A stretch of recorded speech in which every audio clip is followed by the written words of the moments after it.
Welcome back to the podcast and today's episode. On today's episode, I welcome Reg with me today, and we're going to be talking about many things. We're going to be talking about NLP, hypnotherapy, neurohacking, and really the power of those tools and some more tools on our own self-esteem, our own self-love, and our relationships with other people as well. So I'll just do a quick introduction to Reg and then we'll dive in today. So Reg is an internationally recognized personal development expert, best-selling author, and master trainer in neuro-linguistic programming, otherwise known as NLP, and hypnotherapy.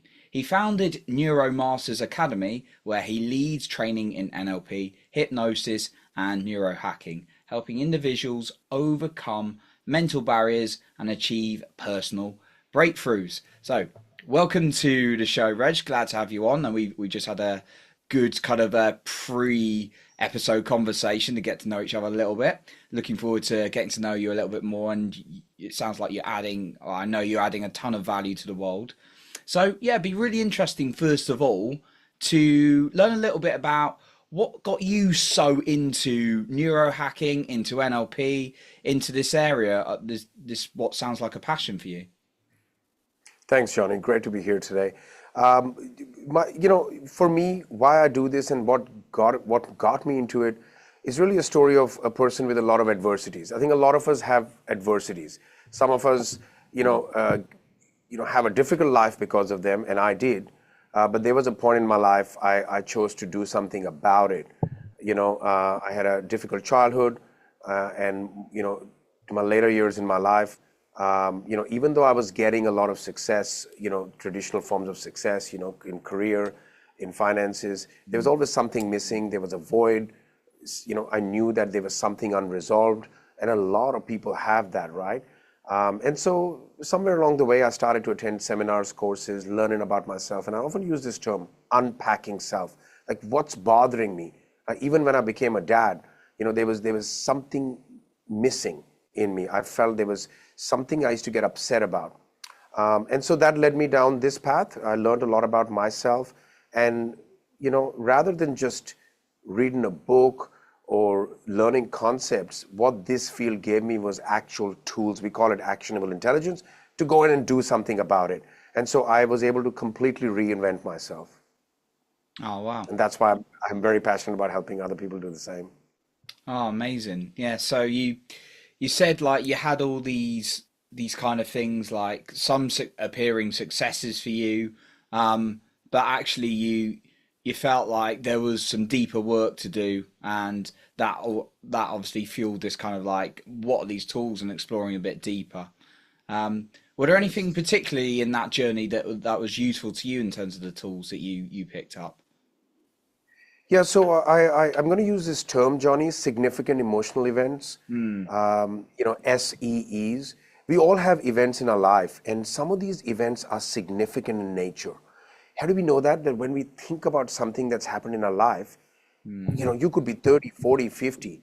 But when you think of something that's happened in your life, a specific event, it could bring up emotions in the now. Now, often we're not aware. We think we are connecting with our story. We think we are remembering somebody that way. But in reality, little did I know, the fact that you can talk about an event from the past and feel emotions in the now means the event is still alive. In your nervous system, it is still taking energy. And this was very difficult for me to grasp initially, right? But the brain doesn't know the difference in real and imagined. So it thinks that's happening all over again. Now, this has ramifications. This has consequences for the rest of your life. Can we get to a point where we can look at our life history, look at things that have happened, and genuinely be neutral about, look at them like a movie, and don't, maybe not a movie, but just look at them and know that it's part of your story, but not have these upheaval of emotions going on. And that served me enormously. You talk about self-esteem, self-worth, self-love. Why do people lack in this area? Why do people find it hard? Well, it always has something to do with their story. Something they're holding on to, something they haven't let go of, something that is unresolved, something they still want peace on. These things crush us internally, and there's a lot of energy that's required to keep past events alive. And that was a key thing for you, like discovering some of these and then being able to look at these and then look at what the story was and then use some of these tools to kind of neutralize that a little bit. Absolutely. The number one thing was what has happened in my life that no longer serves me, that when I think of get brings up these one of these top negative emotions: anger, sadness, fear, hurt, guilt. I mean, a lot of us live in guilt all our life because we've all done stupid stuff, right? Especially in teenage years. Guilty. And we live in guilt and we live in shame, right? So I had to work through that. The second part of this I suppose transformation, where I invented Reg 2.0 and Reg 3.0, if you will, was being able to let go of identities, ideas of who I am. I decided that there is no such thing of that who I am. I always added, a lot of people say, Johnny, who am I? Well, I'd like you to add one word at the end of it. Who am I becoming? Because you're never fixed. Like I couldn't say, 15 years ago, if I met the Reg from 15 years ago, I wouldn't know what to say. We'll say, hi, how are you going? But I wouldn't know what to say. That's two different people. And people say we have one life. I beg to differ. We have one body, one vehicle, but we could be a completely different phenomena if we let go of these ideas that, by the way, most of them are borrowed anyway. Someone says to us, this is who you are. This is what will happen to you. And when it comes to hypnosis, what is hypnosis? Well, hypnosis begins at a very young age. If someone in authority, someone you look up to, says something to you about you, it bypasses the critical faculty.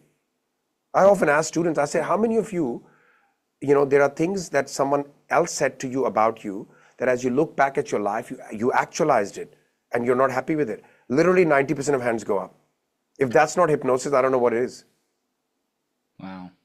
Yeah. So we must unpack ourselves and decide, who am I becoming? Because you don't want to be fixed. You're talking to me today. If you call me 10 years from now on this podcast, you'll probably find a completely different person. And I've found, as I kind of gone through my own personal journey, I was, like there's never, my belief is there's never an end point, always working through these things and growing and becoming. But I was unconscious to a lot of patterns. There's probably some I'm still, recognizing that in the past, like just picking out some things, and it's like, oh, the fear of speaking up and all those kind of things. And it was like, I was completely unconscious to why I was avoiding it. So being able to see that really helped me personally as well. That's amazing. I always love seeing people who've gone through these journeys, and we need more of this in the world. Like, I've often met people who are the same they were 20 years ago, but it's so beautiful to see that people become, like you said, conscious of some of these things. And it's obviously some of the work you're doing is helping them as well, becoming even more conscious of these things as well. And yeah, Reg, I wanted to, you touched a little bit on hypnosis there. For the listener who may not be as familiar with NLP, could you just maybe describe at a high level what that is? Yeah, hypnosis is, I think it's a very commonly known about idea. I think that's around the world. I often say, other than the word Michael Jackson, in every country, in every city in the world, people know this term, even if it's in their own language. A lot of people fear it, a lot of people are intrigued by it, a lot of people are curious about it, and a lot of people swear by it. Because like anything, it can be used in the right way, it can be used in an entertaining way, and it can be used in a wrong way. And so, there's a lot of history around what that term actually means. And the term hypnosis itself is not what hypnosis means. There was a long story about why we got stuck with that term. But essentially, it's bypassing a monkey mind. The mind that's always chattering, always overthinking. It's getting to the deeper mind, if you will. Some people have heard of the idea of subconscious. There is an intelligence around us, right? There's an intelligence that remembers our experiences, that holds emotions and ideas and beliefs. And we want to have communication with that part of us because changes can be made a lot faster. And put very simply, it's a state of complete relaxation where someone who's an expert in this can guide you to plant new ideas in your mind. Now, people have often seen the stage shows, and Hollywood hasn't done it any favors, and it looks all very funny. But that's less than 1% of what hypnotherapy is, right? It's a very powerful tool to make changes fast. You see, a lot of women nowadays give birth. It's called hypnobirthing, using someone who can guide them and they experience no pain. There's so much that's possible. Think about the fact that a smoker who's been smoking for 20, 30 years can go to someone who knows hypnosis and give it up in 90 minutes. Like, can you imagine the possibilities? Because smoking is a program, it's a habit. What are some other programs? You know, self-hate. Could it be argued it's a program? Self-sabotage, overthinking, lack of focus, procrastination. These are all programs. So if we can use, a process to reach that deeper mind and plant new beliefs and new ideas, the changes are very fast, Johnny. And I know you're also talking about significant emotional events and the impact they can have on some of that deeper level. And obviously, some of the work you're doing on like hypnosis can help you kind of dive into those and then maybe change, like even like you talked about smoking, then giving up for like 20 years. I want to touch a little bit. We were talking about a bit before the show, and I know it's a really big topic at the moment, like our relationships, like day to day with people. We have all sorts of relationships, but particularly the romantic, the intimate one is a very, can bring up a lot for a lot of people. How how can significant emotional events impact people's relationships with other people? Oh, that's a great question. Yes, a lot of the pains and the rewards that people experience through this thing we call life really are related to our relationships with other people. And after working with thousands of people, I've found some common themes, right? And the top themes are, problematic relationships within family. Christmas is coming up, and I think we'll hear a lot about that. People can have problematic relationships with their parents. This is a huge one. There are things that have not been let go of. And then, of course, intimate relationships. Some of the areas of some of the deepest pains we have seen people experience. And really what's happening is in any long-term relationships, there are going to be good, bad, and ugly events. And some of these will be significant emotional events. And once that event has occurred, there is a snapshot that's recorded at the subconscious level, right? And then we carry that through. And later on, in our intimate relationships in particular, an issue may be occurring in the now. However, there's all that collection of past events and the emotions on them that all combine. And there's a term called gestalt. All memories with the same emotion or the same subject are generally kept together. Think of it like a pearl necklace, and each pearl representing an event. They're kept like we do on our computers on a different subfolder. So when you're getting angry in the now, it's like, and if the person in front of you is the same person, you're potentially carrying the anger from all the previous events. Yeah. So intimate relationships, Johnny, it's an area of real concern and opportunity. It's the area where, it's the most complex yet the most rewarding. And it's an area where some of our deepest fears are met regularly. The fear of not being enough, the fear of not being loved, the fear of being abandoned, the fear of being alone. And we see this a lot. 99% of people, when I ask them, would you like to be in a relationship? Especially after they've been in one traumatic one, they'll always say yes, but they're fearful of going into another one. Or they're unhappy in an existing relationship and they don't know what to do about it. Or they have gone through a string of relationships and kept attracting the same behavior. You see, we always say it doesn't matter what you do, doesn't matter how successful you become, how much money you make. If that area, and I'm generalizing here, is not in order, there is always a ceiling internally and then eventually externally. It's that's very interesting because, you see people like there's people I've known of who've kind of like worked hard, they're all focused on their work, and then you hear stories that, there was something missing. Not saying it's that, but it could be, or like you just focus on your work. There's all these different areas: health, work, business, finances, and then you got like your romance as well, or your intimate relationship. So that's totally very interesting when you say that. I want to touch a little bit on fears because I know fears is a big thing that kind of like stops people. What have you found has been helpful for these people when they've got these like maybe fear of rejection again or fear of failure in Yeah. going into finding another partner or a similar situation. Has there been anything useful they've done to kind of work through some of those fears? Yeah, I mean, fears is there's a lot of fears people have, and really, the human experience is, you can never get away from fears. It's how you tackle them and how you approach them. So once you have significant emotional events that occur in your life, right, it's fears come along. There's certain fears, certain negative ideas we develop, and then, we when we go into new situations, we carry the fear of things going wrong again, because your subconscious mind has a snapshot of what happened last time. So if last time things went wrong, it's a very simple example.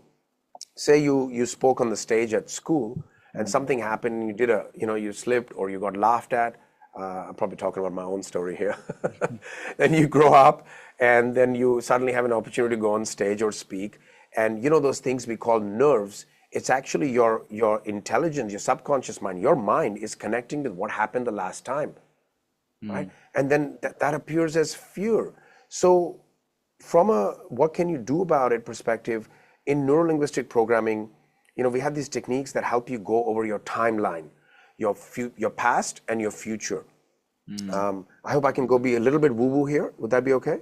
No, that's all good. It kind of links us what I was wondering about, like, yeah, please do continue. I was just going to say, because sometimes people go through like multiple relationships. I always get into the wrong one. I always meet the wrong person, and it's just adding up evidence that it's wrong, and it's all these events all like that pearls you were saying, but it's all the same emotion, right? So I think what you're Yeah. about to share on like the timeline will be really really useful actually. Yeah, there's a process of very advanced visualizations that we teach people, that you're able to observe your whole life Mm, almost from above. So you're not in it. You can mm, literally see your whole life, and the reason for that is, if you're in your life, if you're in the memories, you're going to get associated. Associated is a term for saying you're going to experience emotions. When you're experiencing certain negative emotions, it's very hard for you to create new meanings of past events. So we use a process where you dissociate it. You can see your life as a movie, and then you find we use certain linguistic patterns to help people find the specific events, right? Significant emotional events. And then they disconnect the emotion from the event. I mean, imagine a major event happening in your life. It could be a car accident, it could be a divorce, it could be a violent. Imagine you've lived your life till 20, 30, 40, whatever it is, and anytime you talk about it, tears come in your eyes. Have you ever had an event like that? A lot of people have had. I had, right? I used to think about something, and even as a grown man, my eyes had tears in it. I thought, yeah, that's certainly. how I'm feeling emotional about it. No, it's your mind saying, oh my God, it's happening again. But Mm, imagine you could do a process and you disconnect the emotion. And by the way, we get people to test it. They're able to go back into their mind in the memory, step into their body again, look through their own eyes, and guess what happens? Doesn't matter how horrific the event was, and they feel, wow, I can see it, but I don't feel it in my body. Because you see, the body never lies. This mm, is incredible. To me, this was so powerful. And you have a completely new meaning. And sometimes, Johnny, people go, oh my God, like what's happened? People have, people have been so addicted in some ways to repeat that story over and over again. They almost feel like there's a part of them missing. But that's not what happens. From there on, life shows up very differently. And so a lot of these fears, a lot of these, anger, sadness events, they're connected to events. And that's why I keep coming back to significant emotional events. If we can change the meaning of these events, we give ourselves so much more energy to create the future. How do you create the future when your energy is, see, your nervous mm, system needs energy to keep these events alive. mm. So there are processes you can do to disconnect, but even then, I think a lot of people identify with their story so much that they feel, who are they going to be without their story?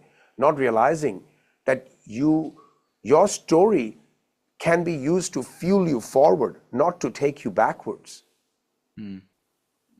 Yeah, I've certainly been in the situation a lot in the past when it's you just see something or feel something, and it's almost like a sort of like life or death. And kind of just to share my like own like story a little bit. When I was like a little boy, I lost my brother when I was like 2.5, and like when I go into situations and you'd uh, maybe be in a dating or romantic situation and it's like not worked out with her or something, it'd be like I felt like that feeling of abandonment would be like coming through the whole entire body. Wow. So it was Yeah. just like totally to relate to what you're saying. So it's just like you got the Yes. meaning of like you being something's leaving you, and then it was just going down like my whole body and just associating that, and Yeah. it just a lot of always an ongoing process, but a lot of like work and understanding it, and then using some of my mentors techniques really help with that. So I totally relate to that when you've got like a certain thing that triggers you off. But I love what you're saying about looking at it from a fresh perspective and then being able to look at the meaning with some of your tools as well.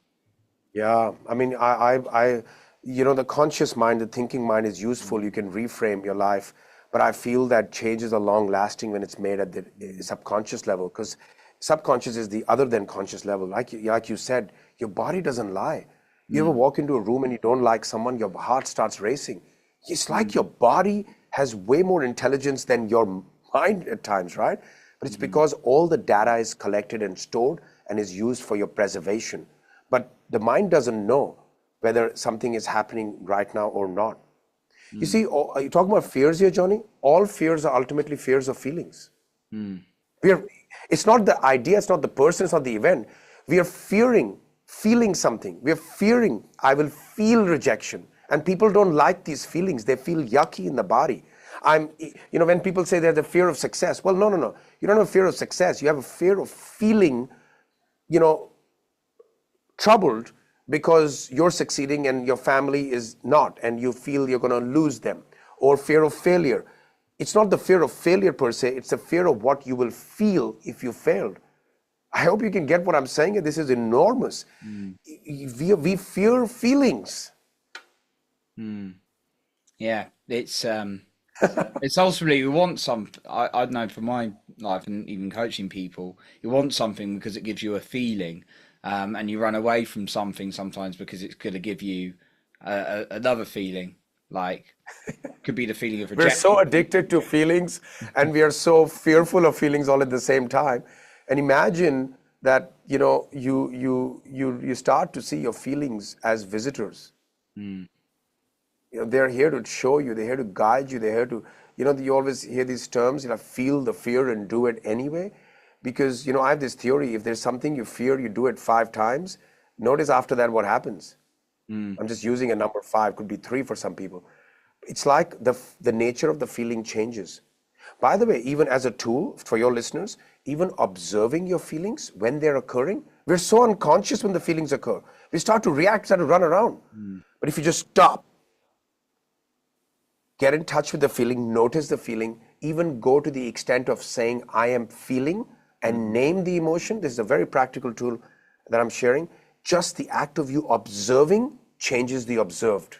mm, This has major implications, what I just said, because we train people to be coaches, life coaches, business coaches, executive coaches. And one thing I find is that the way you give tasks to your client, all the tasks that we teach our students to do or to give their clients are designed to bring more of the unconscious to the conscious.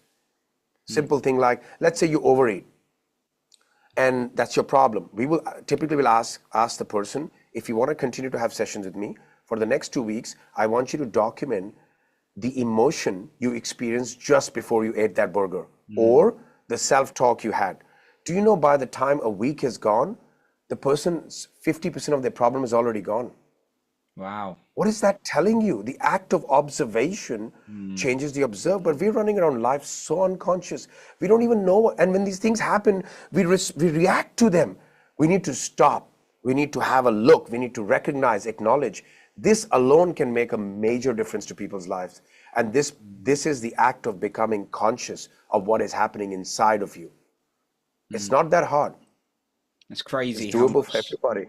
Yeah, so it's crazy how much behavior can be unconscious, and it's just like you're going into autopilot and it's like, oh, why did I just do that? It's like, why did I just spend all that money last week, distracting myself on maybe it's retail therapy or something for someone, or maybe it's, yeah, like you say, overeating, or maybe it's drinking like too much and you just suddenly you go out for a few too many drinks or whatever, or yeah, or just doing something that doesn't serve you, right? Just I I like think it's like about anything. It's observing. like anything. Yeah, it's like anything, Johnny. Everything is requires practice. Mm, The world is losing the art of practice. You see, now we're in the TikTok generation. Everyone wants 30 seconds things, right? So we need to get to a point where we need to look at what are the key areas in our life we want to improve, change, or grow in, and we need to develop a practice. Everyone wants a quick fix. In reality, you need to take an idea and then practice it even 2 weeks, 4 weeks, and it becomes part of you.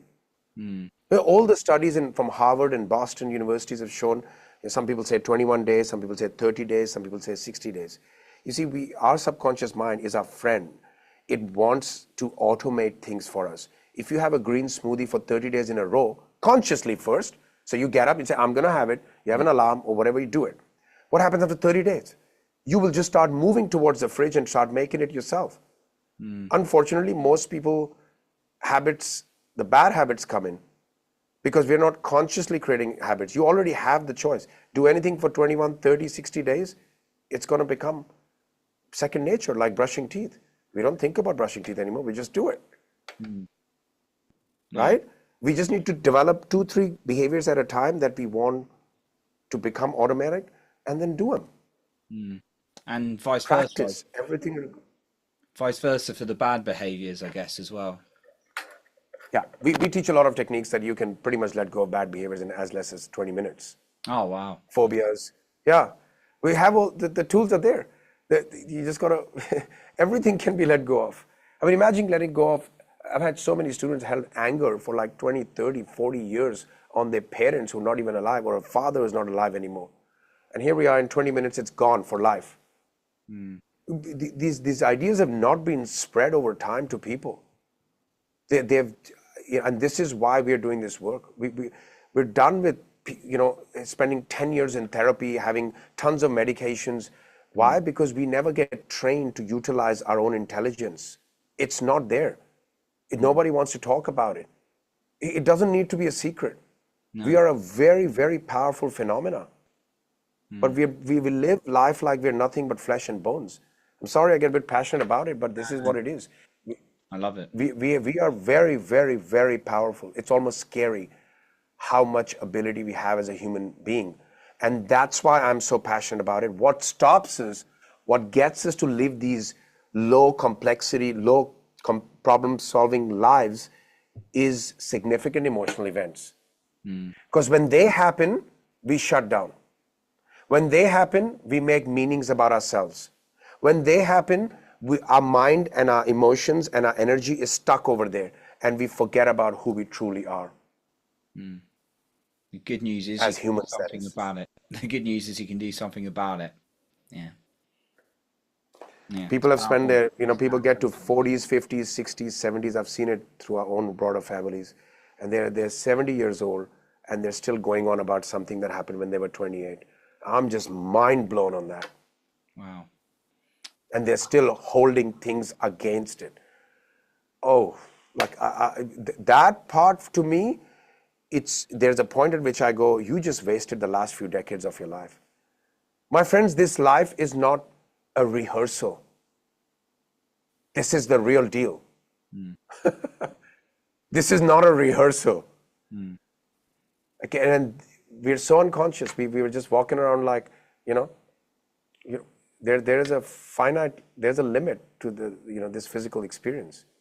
So if we get out of the rehearsal thinking and we know that this is the real deal, we want to squeeze as much out of it. I heard a great speaker once say, by the time I'm gone, I want to be all used up. What a powerful way to live. I want to be all used up. I want to learn and grow and do all these things and then give them away. 100% or 110%. He's giving all of it. Love it. I want to be all used up. All Wow, used what a up. concept. Powerful. Yeah.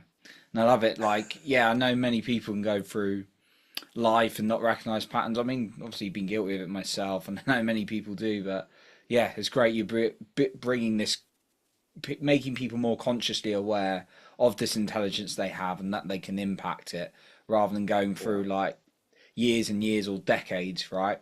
And that kind of, I want to just touch on one kind of final thing really around, because like, I'm in the UK and I've got lots of friends in the US, and I know there tends to be this like hustle, kind of like work hard to exhaustion in a lot of us, and definitely been there many times, right? And I've got many Yeah. friends who have been in there. What's Yes. the power of like, looking at these things, like going into our like inner work and maybe looking a bit at like hypnosis or NLP or some other psychological tools, rather than just trying to like hustle? Because I know for me it can be exhausting when I've just been trying to like fight against myself all the time. I just want to touch on that a little Mm. bit, because I know many of us burn out, get exhausted, and yet we've still got these Yeah. patterns playing. Yeah, it's a very important question at this time in history. I heard somewhere that the rate of change over the next 5 years is going to be, the percentage rate of change is going to be more than the last 1,000 years combined. And if your listeners don't know it already, we're already here. Artificial intelligence here in a huge way. I've heard references that 60 to 70% of all universities will be extinct in the next 5 years. And what does this all mean? You talk about hustle, but what does it mean about for the human being now? I don't know if you've used artificial intelligence. I have, and oh my God, this thing is doing things that I used to pay consultants tens of thousands of dollars for. It's producing it for me in literally less than a minute. What does this mean now? So I think the time we are in history right now, there's never been a better time to actually truly understand with the tools we teach, we really get people to get clear on what is truly important to them. It's called values.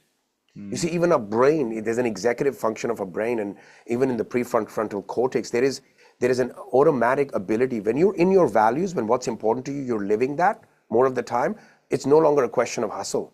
You can go endless hours without feeling burnt out. So really, it's a very important time to understand who you are in terms of what you love to do. What is the activity where time just goes by? You lose the concept of time, because then it doesn't even matter, right? So I think, are you living other people's values or ideas of who you should be? Are you trying to make more money because others think you should, or because you generally have a purpose for it? You're going to utilize it. So becoming clearer, because if we don't become clearer now consciously, we're going to be forced to be just inside the next 3 to 5 years. There is so much coming, and everything we've been doing as labor or as these little tasks that we get paid for, I'm sorry, but they're all about to come into question. Every major organization in the world right now has an AI department, and they're looking at, so I've heard references in some companies, 80% of the staff are not needed. Wow. It's just a matter of time now. So you got to invest in yourself. You got to learn about yourself. We are ultimately moving to the bigger idea of the human being, which is to be creative, right? Which is to really do creative tasks, because the lower level tasks are going to be looked after by robots. So becoming clear about that. And one of the things we do, Johnny, is we teach ancient Hawaiian Huna. It's the science of Huna. It comes from Hawaii. I've been fortunate enough that I'm part of the lineage where I'm able to teach that. It's a secrets, if you will, of the ancient people. It's so powerful. And one of the things that ancient Hawaiians said was, if there's something that drains your mana is your life source energy. We all know when we feel drained, right? Right? Either it's with a person or it's an activity. They had a very simple formula. You need to start cutting that out or reducing it. And if something gives you more energy, means it brings you more alive, time just doesn't exist, do more of that. I know this is easier said than done, but I think everybody can identify that and get on. That's exactly what I did. It's a practice, right? Like we've been talking about, just getting bits in. I If know for things me, drain you, yeah, I know for me it's same been. with foods. If certain foods drain you, stop them. You know what they are. Yeah, that's very true, and it's surprising sometimes. It's like a food that you thought was good for you, and it's like, no, it's draining me. Becoming very, I Yeah. always note that down. I'm like, okay, that food needs to go. It's just like eliminating things. So yeah, even like this protein drink I was having, this it was actually like zapping my energy, and I looked at the ingredients. I was like, yeah, you need to go. So yeah, sometimes just becoming. And you felt it. You felt it was Oh draining yeah, you, I right? yeah. After I drink, I think, oh, this is healthy. It tastes nice. It's good. It's got good protein levels. It's a well-known brand. I won't go into what it was, but then it was like I'd notice every time 30 minutes to an hour later, it'd be like, oh, I'm exhausted, and it was like after that each time. Yeah. Yeah, you see, and that's a very interesting point with consumption. There are so many ideas now, Mm. but there is no one size fits all. This Yeah. is the biggest fact. Everyone's body and mind are different, and you need to. There are some things that are supposed to be very healthy, but you don't feel good after it. Cut it out. This is where we need to, and the same thing with certain people, certain environments, and certain, you know, activities. It's the same thing. You know what doesn't feel good. You need to limit that.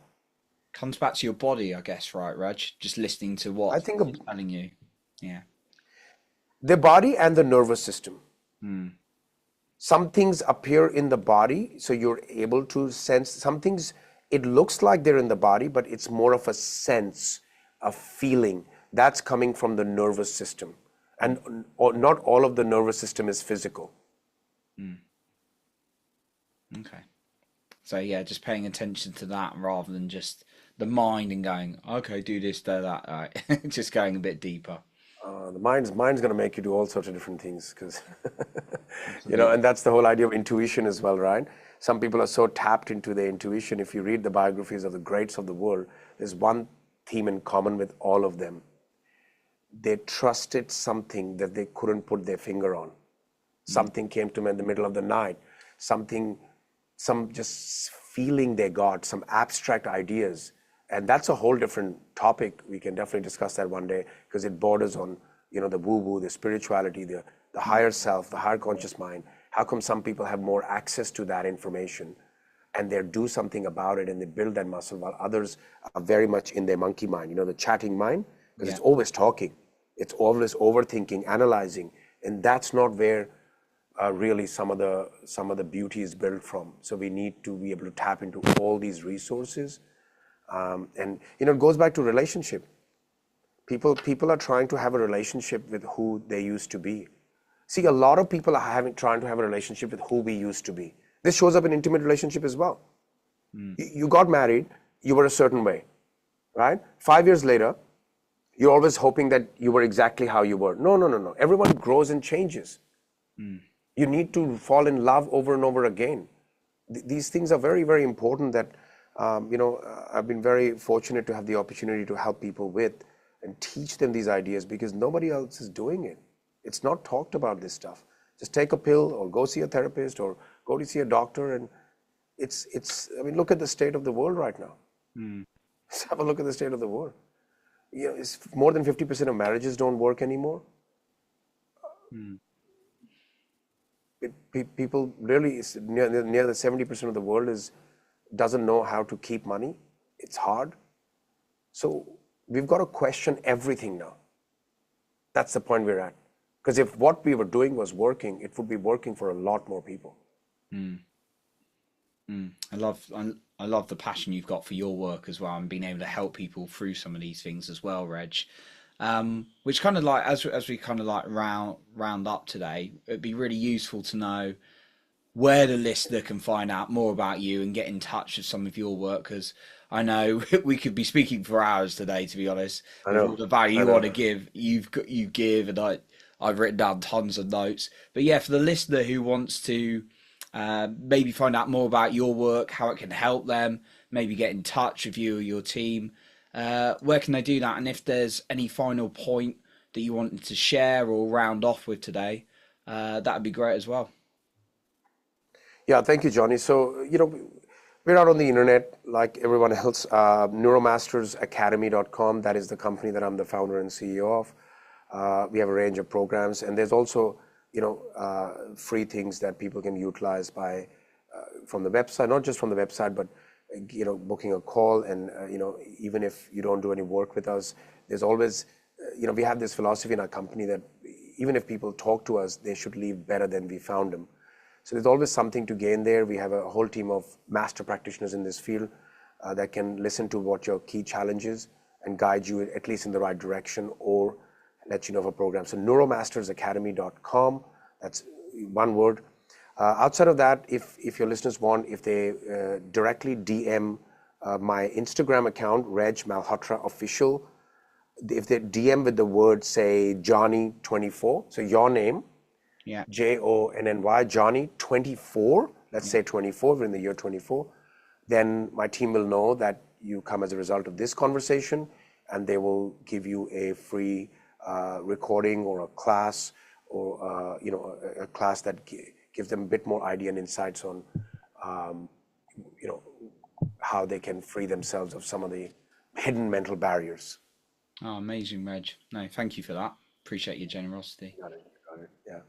Outside of that, the one thing I will say, as a final closing point, I think your show is about self-esteem, confidence, and I think a lot of people, you're doing a great job there, Johnny. I think a lot of people need that, need to hear through not only your story, but your guests. And I think that's, I want to say this as a closing point, anything you can conceive you are more than that. See, our mind has 10 to the power 11 neurological connections. That's like all the grains of the sand in California and more. What that means is you have more ability to learn, retain, and grow than you can even contemplate. Unfortunately, through our whole life, we live in this sense of things are finite, right? What's the big message said to us? There's not enough food, there's not enough water, there's not enough land, there's not enough love, there's not enough money. And we get stuck in this not enoughness, right? It's like almost like you do you, boo, right? You look at your life. What do you want to believe? Whether something is true or not is irrelevant, actually. If you believe there is not enough going around, well, guess what? It'll show up in your life. My default belief is people think I'm crazy. I say, I trust people by default. They say, what do you mean?